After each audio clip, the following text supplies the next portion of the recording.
Good afternoon, ladies and gentlemen. This is Don from the Defion Productions Podcast. This is episode number 78.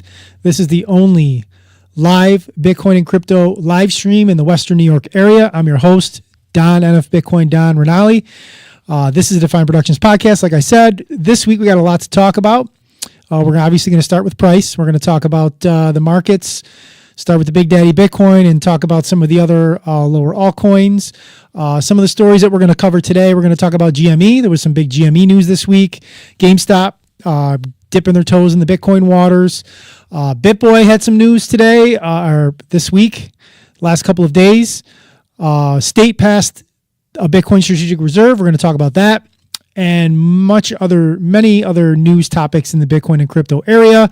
We'll start with the Bitcoin chart. As we are filming this at little after 3 o'clock Eastern Standard Time, we got a Bitcoin price of $87,210.75, total market cap of $1.73 trillion.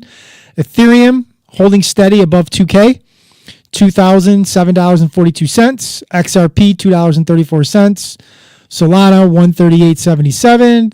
And everyone's favorite shitcoin, Pi, is at $82 cents. Actually, 82.8238 cents. Total market cap of that shitcoin, $5.5 billion. Total market cap of crypto is down a little bit at $2.76 trillion. We got a fear and greed index at 31. Looks like our volume is up slightly in the past 24 hours, but it's been pretty much a lull for the last week since the last time we filmed. I don't think price has really changed a whole hell of a lot. So we are where we're at. We're going to start with the biggest story of the week, which is the GameStop story. Am I sharing the screen? It's all right. This is a Bitcoin Magazine tweet from yesterday. GameStop to raise $1.3 billion to buy Bitcoin. GameStop announces proposed private offering of $1.3 billion of convertible senior notes. So they're kind of following a little bit of the Saylor plan with MicroStrategy. A couple of days ago, they made a decision with their board of directors to vote on making Bitcoin, like MicroStrategy, like Tesla, like Marathon, and a couple other smaller companies, to put that Bitcoin on their strategic reserve. So it was kind of unclear if they were just going to use, because they have $4.7 billion in cash reserves. So it was unclear if they were going to use their cash reserves or if they were going to do convertible notes or how they were going to actually do this. And it only took about a day to figure out what they were going to do. They're going to raise some convertible bonds and buy some Bitcoin and put on their balance sheet and kind of use that strategy that MicroStrategy, no pun intended, used. I was talking with a couple of people on X the last couple of days, and we were having conversations about companies and corporations that make sense for Bitcoin to be put on their strategic reserves. If you remember a couple of months back, Microsoft, which is a Mag 7 company, they voted 97% to 3% no to not put it on their balance sheet. And even at the time, I said, I didn't think that the next company was going to be a company like Microsoft or a Mag 7 company or even like a top 50 or top 100 company, because those companies are already established. They have big cash flows. They're making a lot of revenues. They don't see themselves as needing Bitcoin. And I talked about this on an individual level, not talking about corporations last week. Me and Rich were having the conversation, and I clipped the video where I was talking about Bitcoins for the individuals, not necessarily for corporations and governments. So I had a feeling that the next big move we were going to see was going to be by a much smaller company, GameStop fitting the bill. Something like 30 or 40 million is revenues for GameStop, I think, in 2024. By no means a large cap company. They were dead to rights probably before all that craziness happened during COVID, when that short squeeze was put on and they made a movie about it, and Roaring Kitty and all that stuff, where that stock kind of came back to life. So it's kind of been a meme stock for the last couple of years, and here they are jumping into Bitcoin. Their CEO Ryan Cohen finally made the decision to dive full on into Bitcoin, and here we are. Did you see the story, Rich? Did you? Not really.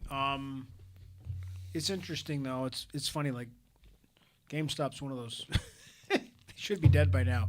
They just sure. keep finding these ways to stay afloat. They just tore down one in the Falls, right by my gym. Yeah, well, we had two in Niagara Falls, and the bigger one got torn down.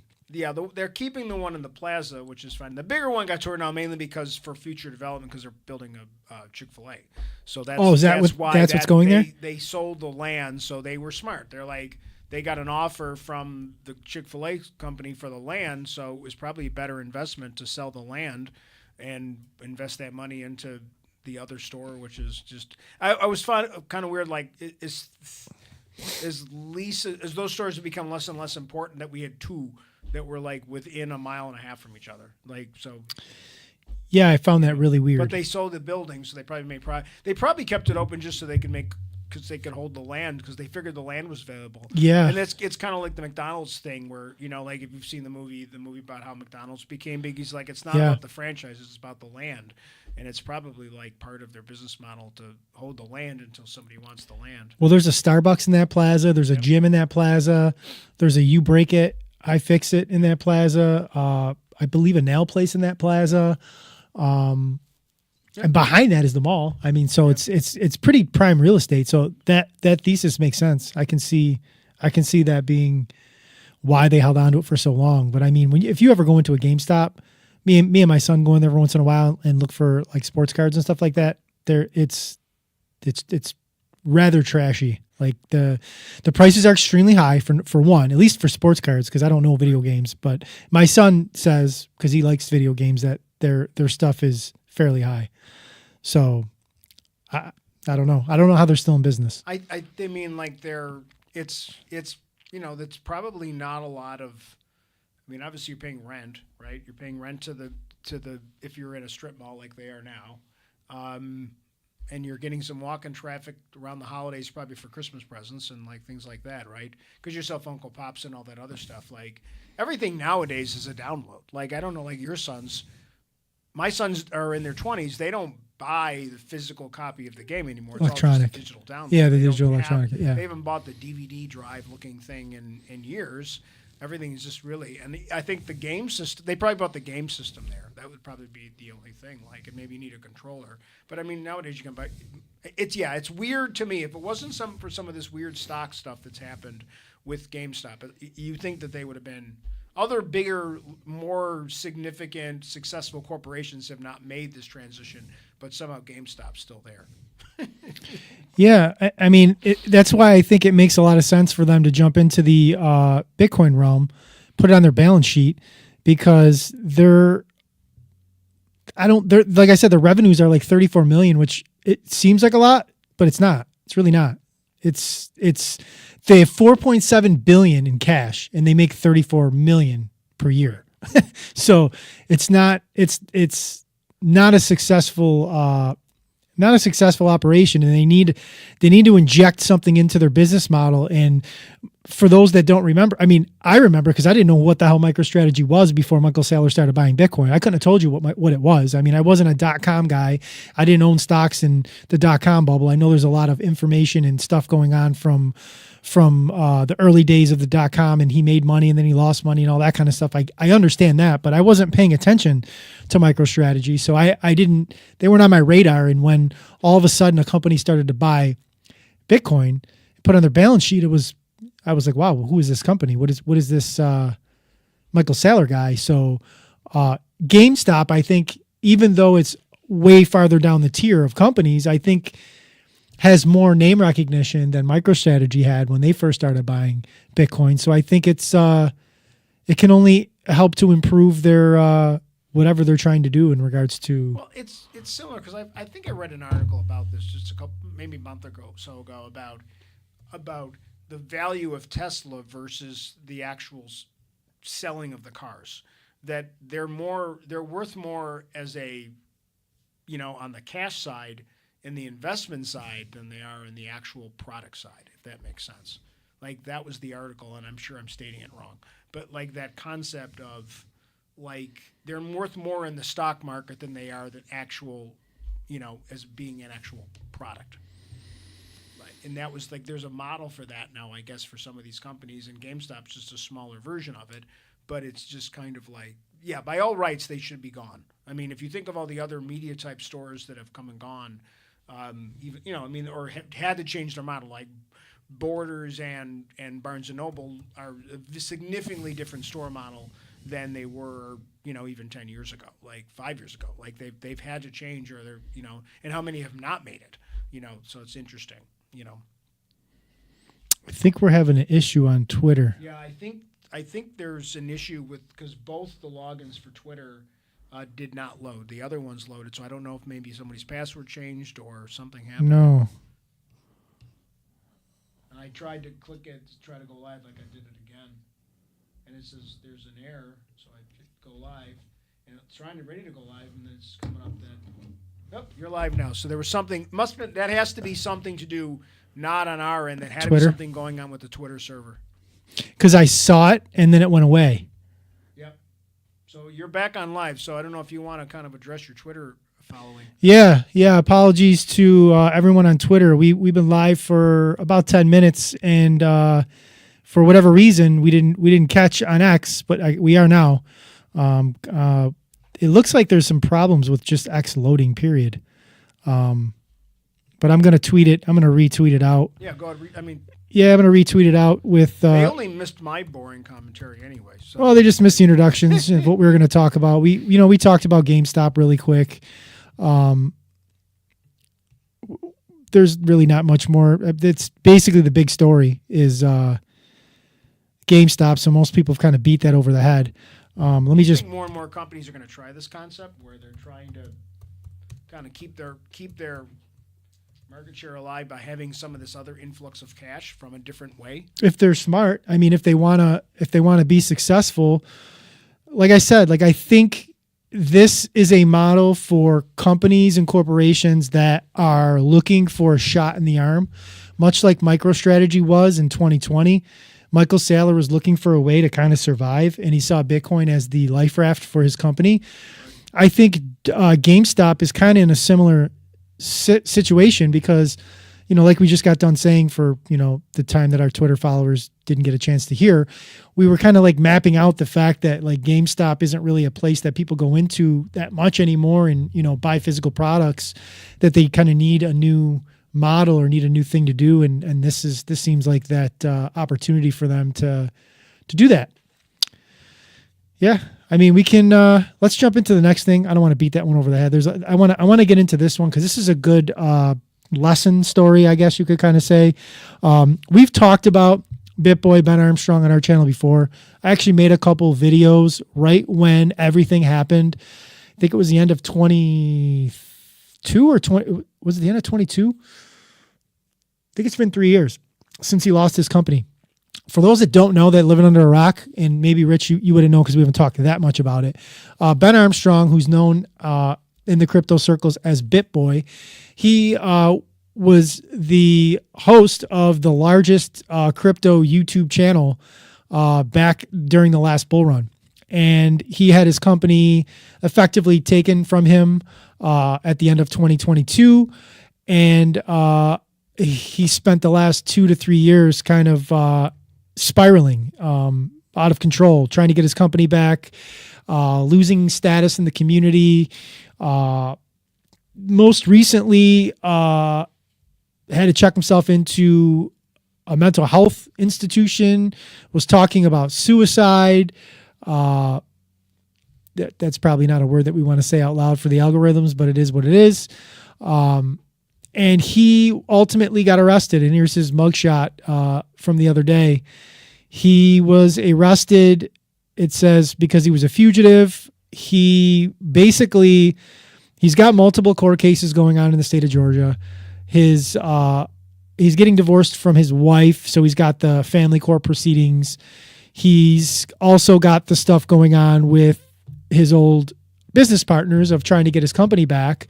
And he was on social media, which is a big no, you should never do, threatening the judges of both cases, threatening the district attorneys of both cases, and then threatening Cobb County sheriffs and police officers. That's not going to go well.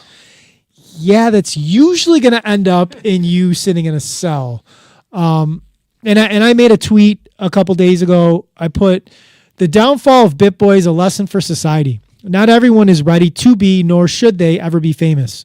The limited enjoyment of the fruits of being such is always overshadowed by the depths of the downfall. Ben ended up way worse in life than before he ended up famous. He lost his family, his business, his closest friends, the woman he left his family for, his mind, his dignity, and now his freedom. I hope Ben gets well and turns his life back to normalcy and accepts fame for famous kerosene to him, basically. So it's a sad downfall of a, by all accounts, a regular dude who was really good at making a crypto channel and relaying information, making videos and content, and built a brand and built a channel to be the biggest at one time in the space, and got very popular and got very famous, and I don't think handled it well. And when things kind of went bad, his true character, as usually in times of adversity for people, exposes itself. And that's kind of what happened to Mr. Armstrong, unfortunately. Yeah, that's too bad. Yeah. I don't know where it goes from here for him. He's got a lot of legal stuff going on, and this just adds on to the pile of stuff that he was already dealing with. Unfortunately, when he gets out of these situations, the first thing he does is he jumps back online and makes a video and jumps back on Twitter, and he probably just needs to take a break. And this is a lesson for other people out there too. That it's problem when these things happen. Like he's probably burned every bridge. It sounds like from the way you described the situation. There's really nobody that's like in his, kind of reminds me of like the Charlie Sheen thing. There just wasn't anybody there to like, besides the users, to the people that were just making money off of his downfall. It sounds like here he lost, the family and the wife and the girlfriend and all that stuff. It's just, there's nobody kind of, hey, what are you doing? Burned all those bridges. That's it. Our next article that we have here, ironically, is somebody reposting something from Bitboy from a while back, but it's not necessarily about Bitboy. It's more about the token that he's talking about in the video. If you think any asset can flip Bitcoin, you don't understand it. Once your purchasing power is gone in terms of Bitcoin, it's gone forever. In 2021, you could have sold your house for 64,000 Bitcoin. Today, you'll get less than 20 Bitcoin. All other assets are a distraction, including shitcoins like XRP, Bitcoin only.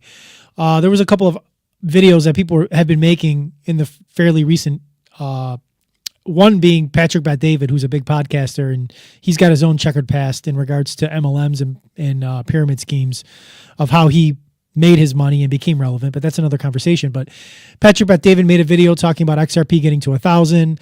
I don't want to beat a dead horse because me and Troy have talked about this tons of times, and Rich, I'm sure you've heard us, talk in terms of tokenomics. But when a token has poor tokenomics, and you start talking about 10, 100, 1,000, thousands of dollars worth of value for a token, you're talking about sucking out the entire liquidity of the whole crypto sphere, or the whole, in some cases, the whole financial system, which just is not realistic. People need to understand the tokenomics of these tokens when they start thinking about what numbers they're going to get from these like $2.40 XRP is not going to $1,000. It's not going to do a 500x. I mean, the market cap, if we take a look at XRP right now, the market cap of XRP, 136 billion. So you're going to 500x 136 billion. Like, it's just not realistic. Like, be careful who you follow. Again, like these influencers that give you bad information and bad data, it's no good.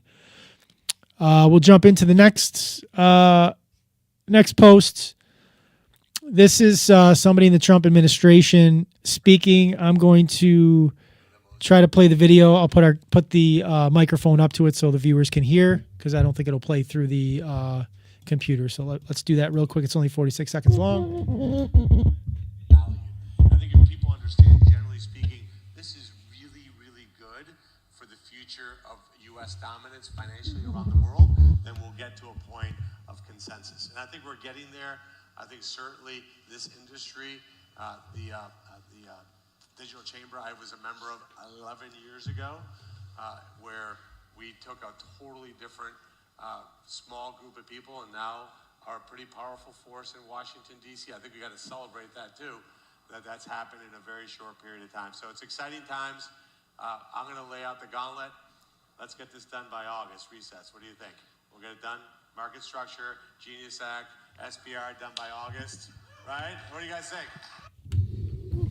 So that was Senator Moreno, 45-second clip of his comments from the Digital Asset Summit, I believe, or the Blockchain Summit, one of those crypto-focused summits that these legislators and lawmakers like to speak at now. But he was basically talking about the bill that they're trying to pass to buy 1 million Bitcoin in the next 5 years. Senator Lummis has been the author of the bill, the Strategic Bitcoin Reserve Bill, and I believe she's on that stage too. I can't see the lady that's on the stage and make out if that's her or not. But they're continuing the rhetoric of the SBR and buying 1 million Bitcoin and trying to put it on the balance sheet of the United States government. We've talked about that ad nauseum. I don't think they're ever going to get to 1 million. I think that they just need to buy some and start adding some, because right now they just have the roughly 200,000 that they have from their seizures of Silk Road and I think Bitfinex that they're still holding on to. And as far as I know, they haven't added anything new. So adding anything new at this point will be nice. 1 million Bitcoin would be phenomenal, but let's just add one at this point, and then we can start talking about 1 million. You got to buy one before you can buy 1 million. So when they start actually adding something to their Bitcoin storage, then I'll get excited. Until then, this is all just rhetoric. I mean, he mentioned doing this by August. It's what are we in? Going on to April. Like, let's just get something. Let's just start adding something. Let's make movements towards adding and solidifying and doing all that before we make these outlandish predictions and promises that we know that they're not going to follow through on. Next, I want to talk about, because it was a story a couple of weeks ago that El Salvador, because they took the money from the IMF, stopped buying Bitcoin, because part of their agreement with taking the loan from the IMF was that they couldn't buy any more Bitcoin. But Bitcoin Magazine tweeted yesterday, El Salvador bought another Bitcoin today and added to their strategic reserve. They've bought 46 Bitcoin worth $4 million in the last month. So I guess that kind of tears down the narrative that El Salvador stopped buying or can't buy or isn't going to buy, because they're still doing it. They're not doing 1 Bitcoin a day, I don't think, like they were doing for like 6 months straight. But it's pretty clear that even though they signed off on that IMF loan, which allegedly stipulated that they can't use it to buy Bitcoin, that somehow they're still doing it. Either Bukele's putting the middle finger up to the IMF, or he's using other assets, or he's finding some loophole, but they're still purchasing. So that's a good thing. It makes sense. El Salvador has been ahead of the curve in regards to sovereign wealth funds and countries adding to their strategic reserves. I believe that El Salvador has a perfect blueprint that the United States could follow if they ever really seriously want to go down that path. I mean, I say that because all the talk of SBR and all the talk of adding Bitcoin hasn't resulted in any of that yet. We're still at the talking phase. We're still at the we're going to do phase. As far as I know, they haven't added anything yet to any balance sheets. I also don't even believe that they've completely, totally audited the Silk Road funds or the Bitfinex funds that make up that roughly 200,000 that we hold. I don't think that that's truly been audited yet. I may be mistaken, but I don't think they've verified that they have it or where it's at yet. So we haven't even gotten that done, let alone buying any. It's just been a lot of rhetoric and speak in people in power, just saying things that they know is going to get Bitcoiners excited, and I haven't seen a lot of action yet. So that's about all there is on that front in regards to that story. We can go into the next Cointelegraph article.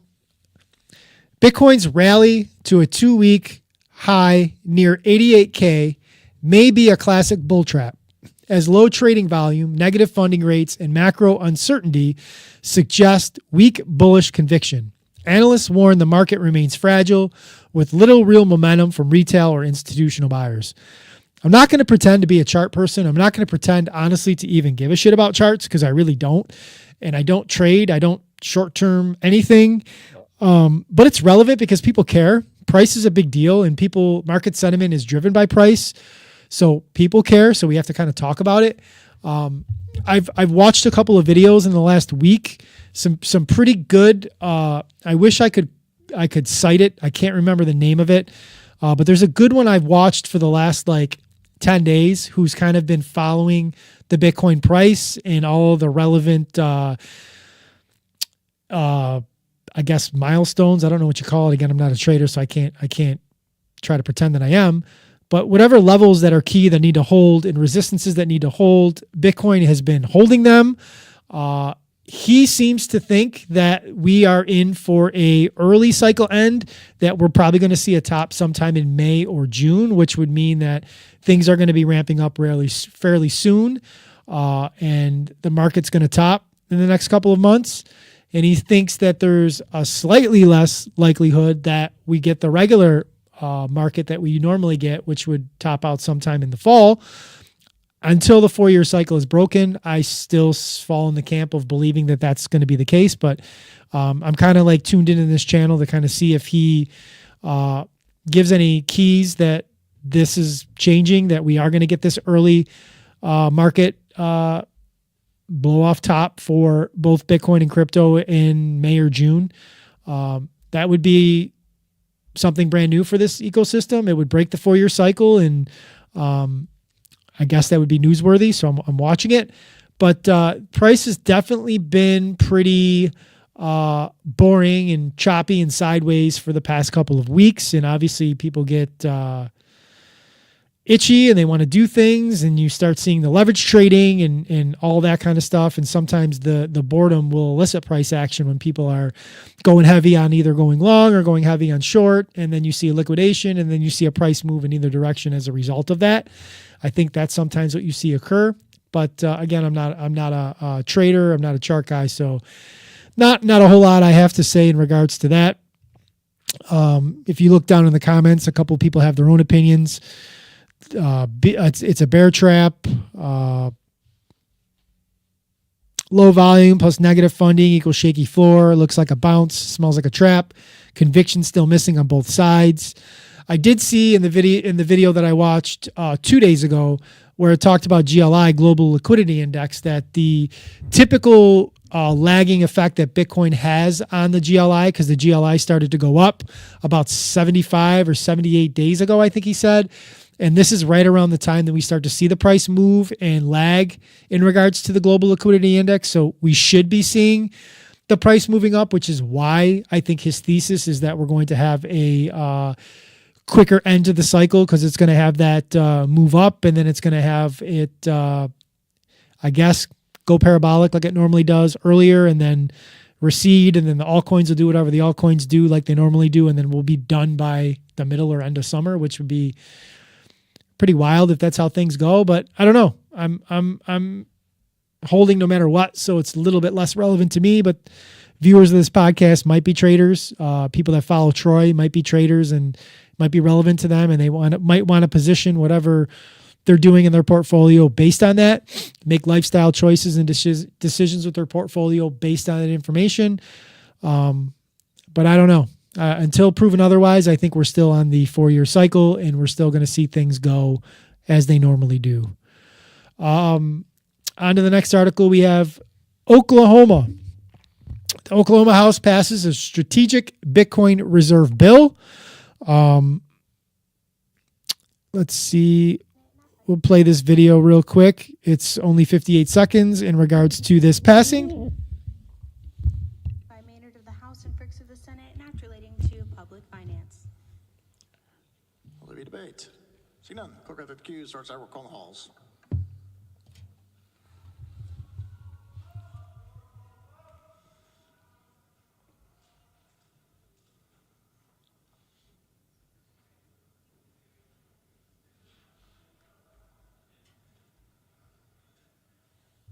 Moore, aye.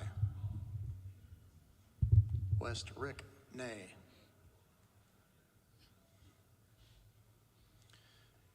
Bennett, nay.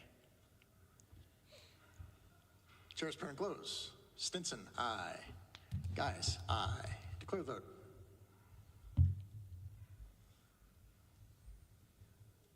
77 aye, 15 nay. Administrator Georgia was elected to the council. Declare the vote passed. Mr. Floor Leader. So that was a little Oklahoma behind the scenes House passing of their strategic Bitcoin reserve bill. So it passed, which is kind of weird because there's a lot of other states that I thought would have done it first. Looking at these comments, each state over time will have bills passed for Bitcoin. Gemini jumped in, showing Oklahoma with the laser eyes. And soon every chamber will pass the legislation. Strategic reserve race has already begun. That's one way to diversify. Maybe they'll host a Bitcoin barbecue next. That's one way to diversify. Yeah, so Oklahoma, a step ahead of the curve of many other states. I'll hold my breath. I got a question here. Yeah. This is the weird thing. Yeah. So the states are authorizing a strategic reserve, and the federal government's authorizing a strategic reserve, theoretically. So isn't that, like, especially on the side of the Bitcoin, isn't that a little confusing? Because they're both trying to buy the same thing. What do you mean they're both trying to buy the same Because thing? the state wants to buy it, but the federal Yeah. government wants to buy it too. Yeah. They're both going to have it. It's just kind of a weird Well, thing. I mean- like, do states do this? Like, do states Yeah, have, the states have their own. like, does Oklahoma have a gold reserve too? What? Or did they have to sell it to the federal government? That's where I'm headed with this. Yeah, I know. I I do. could see like Oklahoma buying it, and then the federal government coming in and saying, "We seized the gold in what was year did they seize the gold? Like it was during 1933. Right. Thank you. And so I don't see it would pass in the courts. I don't see how. I think it'd pass in the courts. Like, so if I was a state, I'd be a little nervous about buying it just because the state could come and seize it. Because it's the federal government. I mean, the federal government seizes stuff all the time. Land, blah, blah, blah, go to the federal government, go to the nation. I could see them, like, coming in and just seizing it. Yeah, I mean, what I do know is that the Trump administration is very keen on throwing things back to states. They like the states being in control of many things, and not to get too political, but if you go all the way back to Roe v. Wade, a very unknown, not talked about aspect of Roe v. Wade was one aspect of it is actually thrown back to the states. Right. I think it's something in regards to either age or maybe rape or incest. I'm not completely sure. I may be completely I know what wrong. You're talking about, and I'm not. But exactly the sure. overall, there were specific things yes, in the court case. Yeah. That were not talked about as much. Yeah. That was that it should. These are things the state should be determining. So, like when Roe v. Wade went back to the states, and everybody's like, "Oh, they're ending abortion." It's like if you read the original bill that passed in 50 whatever year Roe v. Wade was. I'm not really sure. Whatever year it was. There was actually language in there throwing things back to the state. So it's not unprecedented that happens. Right. So I say all that because this administration here has thrown a couple of things back to the state.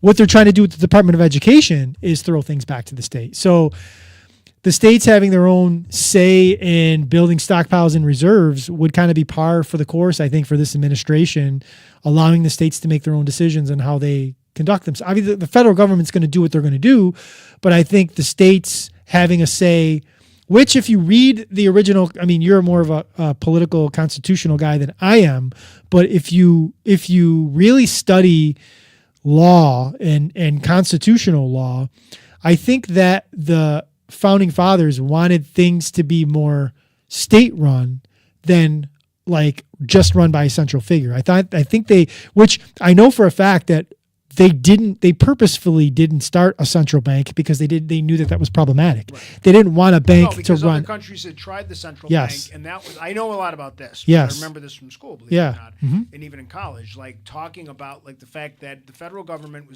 said no, and they didn't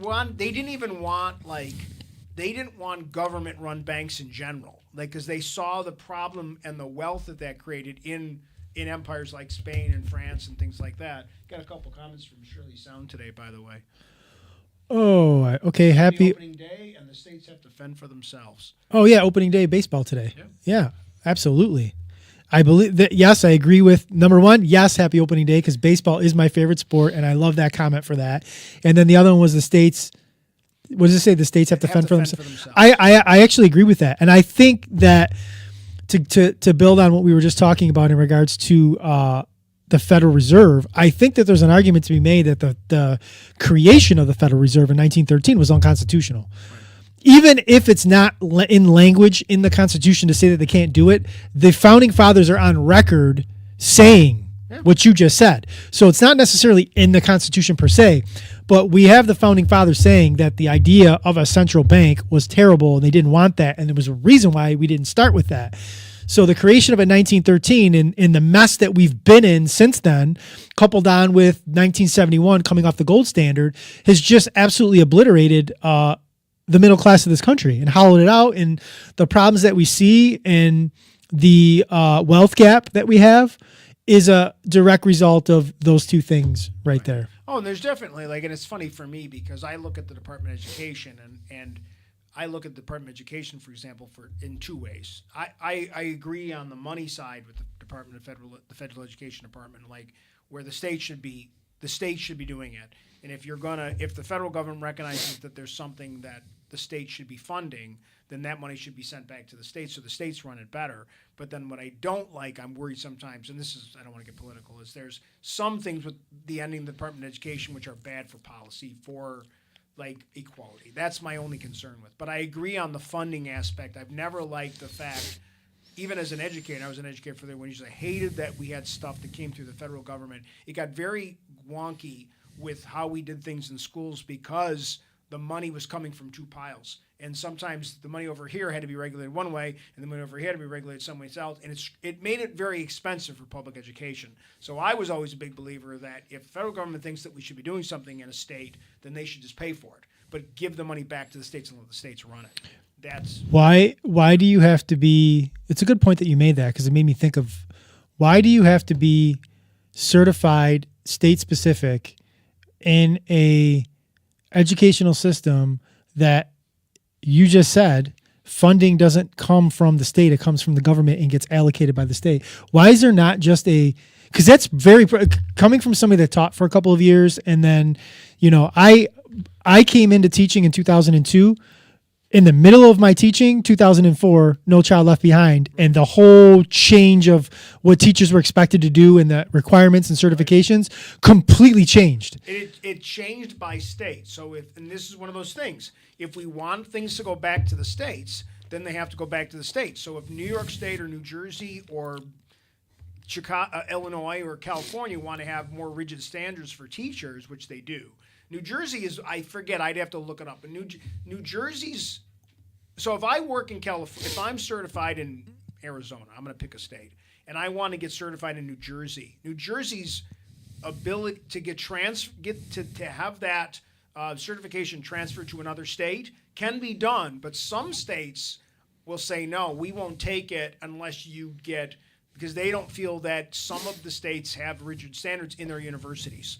So New York State and New Jersey are very equitable. So I have a friend that was teaching in New Jersey and his certification jumped. They were able to convert it to New York State very easily. The problem is you get into certain states where it's you got a pulse. They have been certifying teachers in some states without a lot of the things that some states require. So that's, and those states end up also,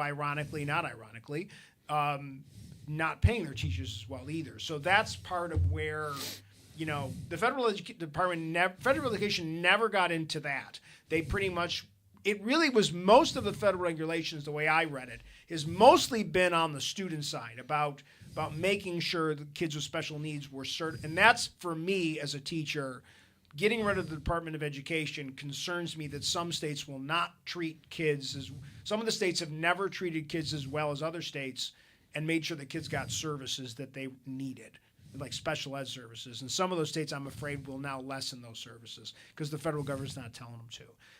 I mean, it's a funding thing. And so if the federal government thinks that you should be doing that, then they should pay for it. Here's a question that you might know the answer to that I don't. I know that in New York State, there's a certain number that's assigned to each kid of what the school gets for that kid to educate them for the year. Right. Is that a number that's just a New York State number, or is that the federal number that every school? There is no federal minimum funding level. So each state decides Every that. state figures it out. Yeah, that's kind of wild. And it's weird, too, because you want to talk about it. We're going way off on a tangent here.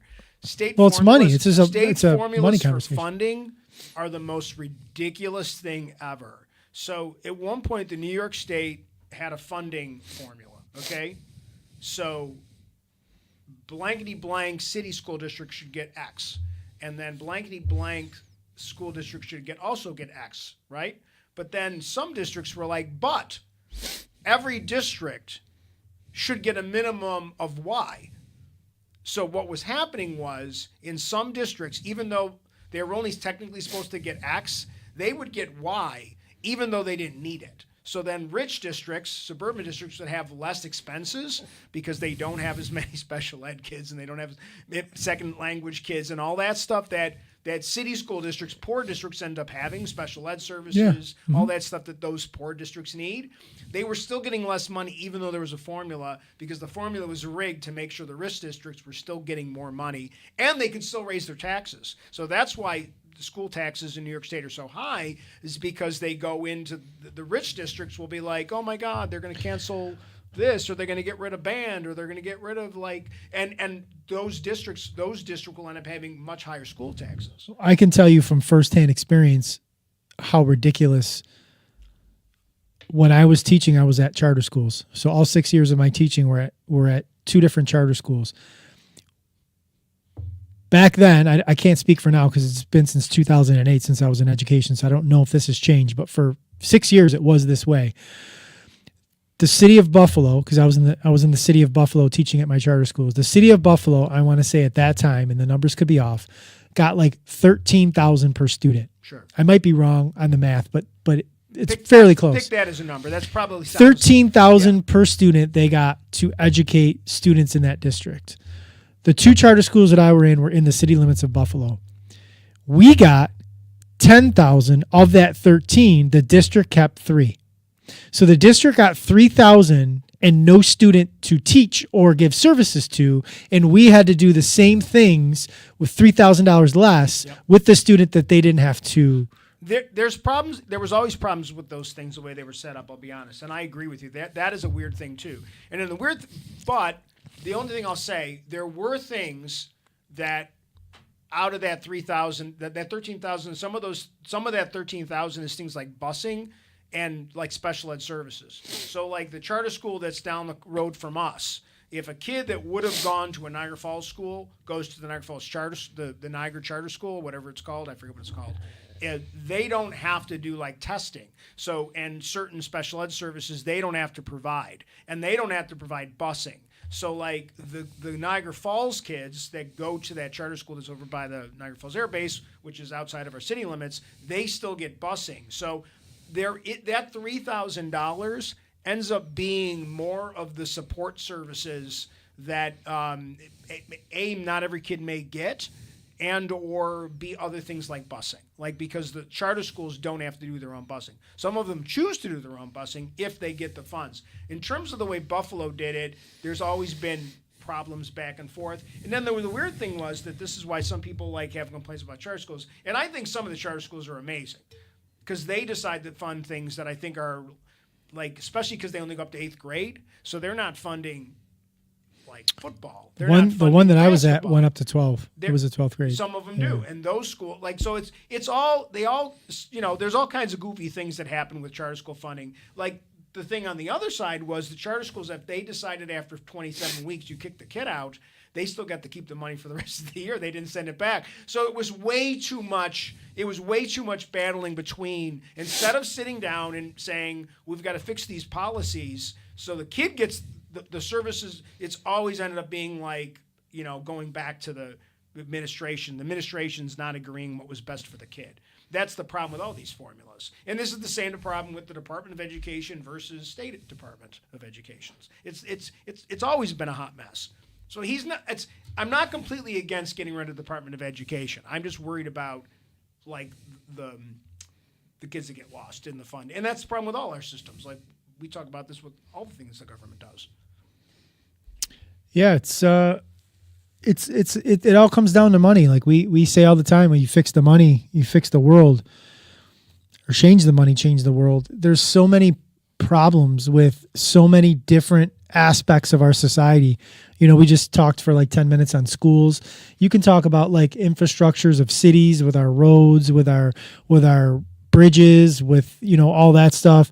You can talk about anything, like anything that has to do with any monetary aspect where funding comes from some source and it's flawed in some sort of way. Like we just said, like the Department of Education is obviously a necessary aspect because we're teaching students and we need to figure out a way to allocate funds in such a way, but the way it's currently constructed is obviously not working either, and where there's a lot of flaws and a lot of problems and things are falling through the cracks and students are not being educated as efficiently and effectively as they could be. So we have to fix that. Do you just eliminate everything? Of course not, but you should definitely fix it. And it's this whole like Doge. Here's the problem. We can kind of like runway this rest of this podcast kind of talking about this. I do have this one thing up that we can kind of talk about at the end, but the whole Doge experiment, I'll say, it's a smoke and mirrors. And I find it extremely difficult that Trump, but definitely Elon, doesn't understand that what they are doing is a game of 3-card Monte.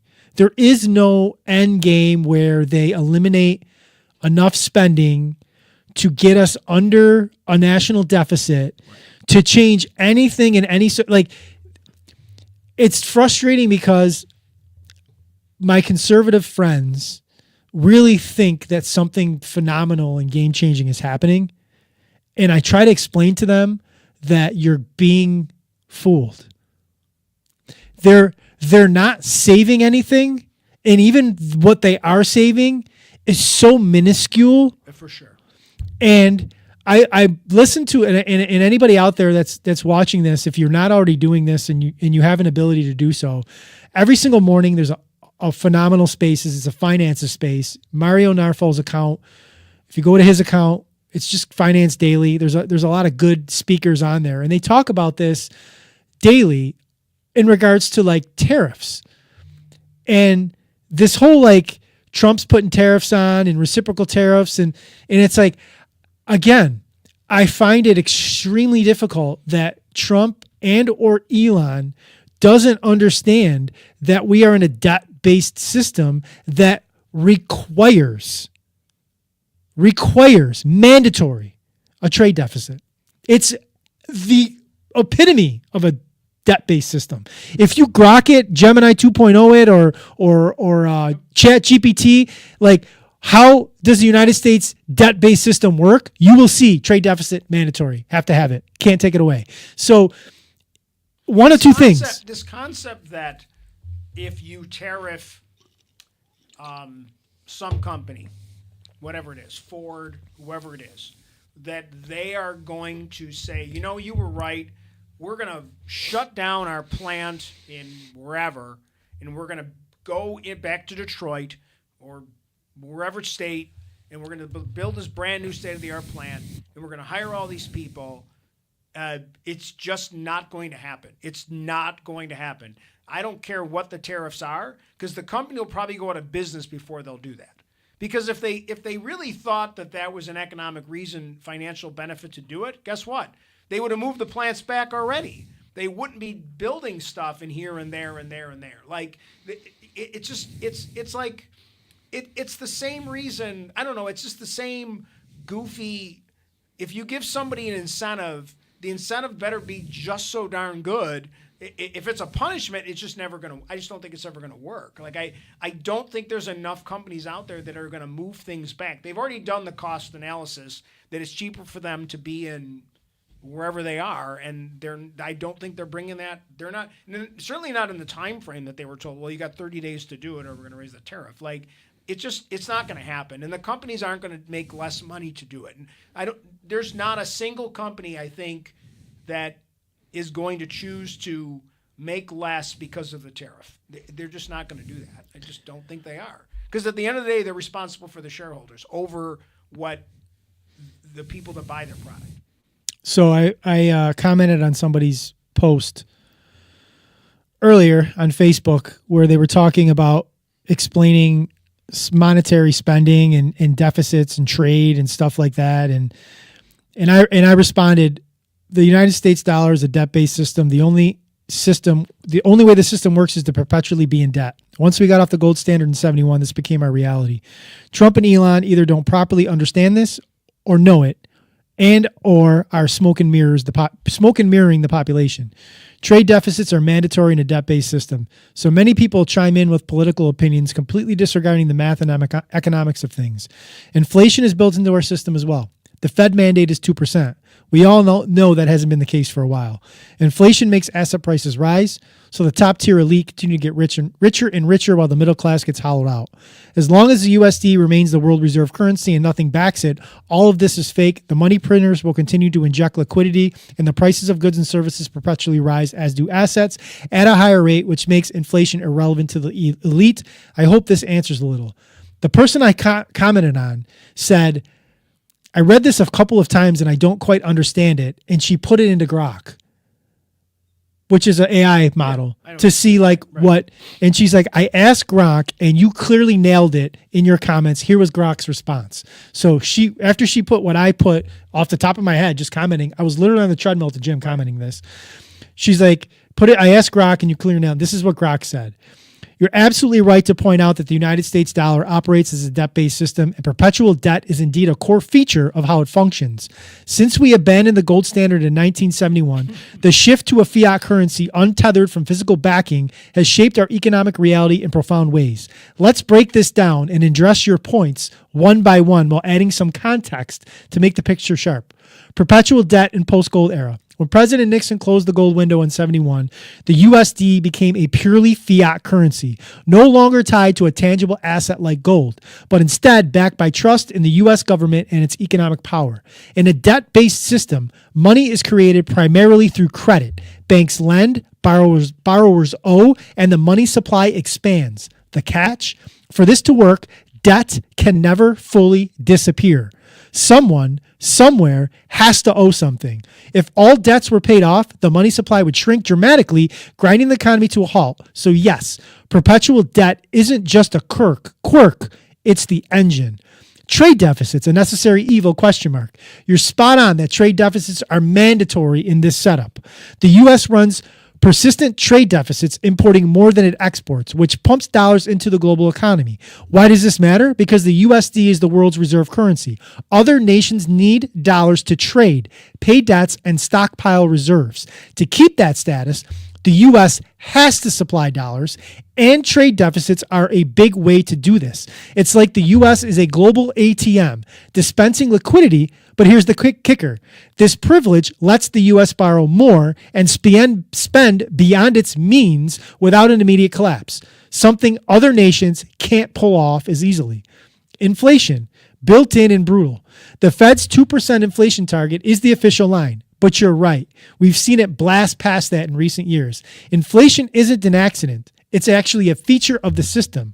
When money is created through debt and the printers keep humming, the value of each dollar erodes over time. This juices asset prices, stocks, real estate, you name it, making the elite, who own most of those assets, richer. Meanwhile, wages for middle class lag behind and the cost of living climbs. It's a slow bleed. The top tier rides the wave while everyone else drowns. The Fed might say it's about price stability, but the reality is inflation redistributes wealth upward. Trump and Elon, clueless or complicit? You've got a solid point about Trump and Elon. Trump's campaigned on slashing the national debt, but his tax cuts and spending spree added trillions to it. Hardly the move of a deficit hawk. Elon's a trickier case. He rails against government waste on X, yet Tesla raked in billions from subsidies and contracts. Are they oblivious to the debt-based system's mechanics or just playing to the crowd? Probably a bit of both. Trump simplifies economics into sound bites for votes. Musk spins a libertarian vibe while cashing government checks. Neither's leveling with us about how deep the system roots go, or maybe they just don't care as long as they're both winning.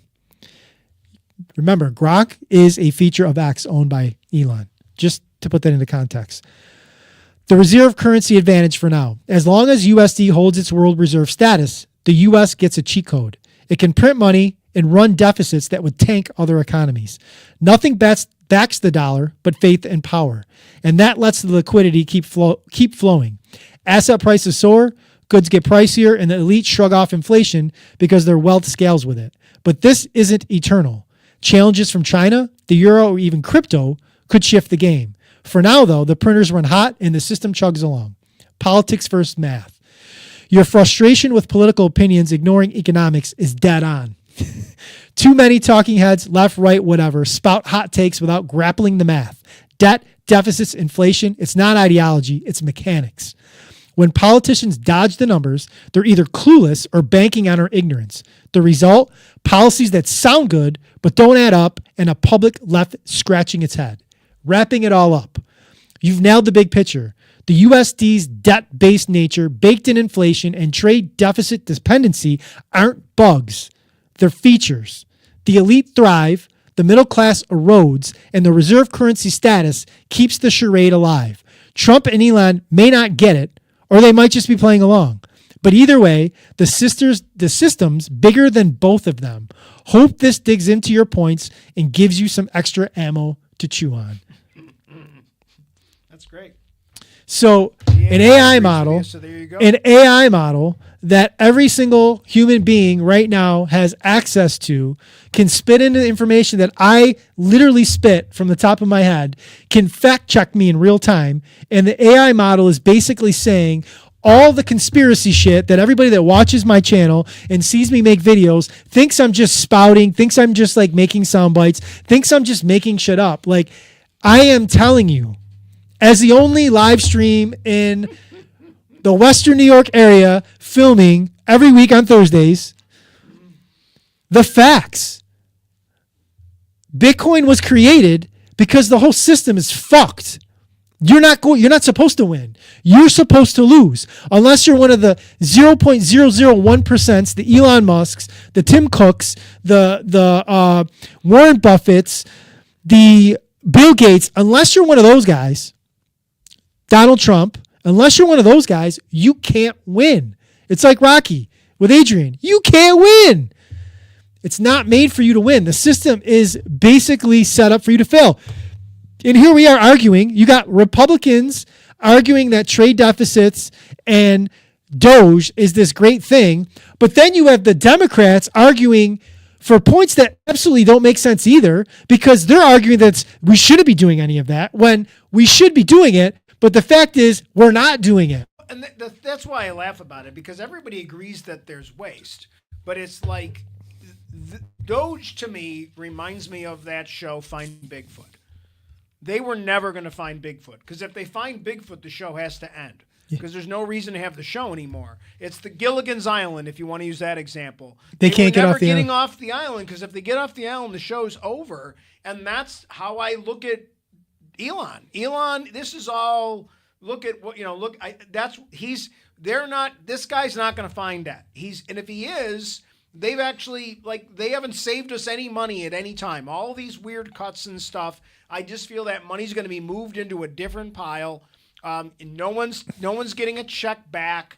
There's all these conversations that we're going to be tax free. We're not going to pay any federal taxes, and we're going to get back $15,000 once the budget's balanced. But here's the thing. That's never going to happen. But here's the thing. It might. It can. Because it's all fake, Rich. True. What won't happen is that money won't be a result of them reducing anything. Right.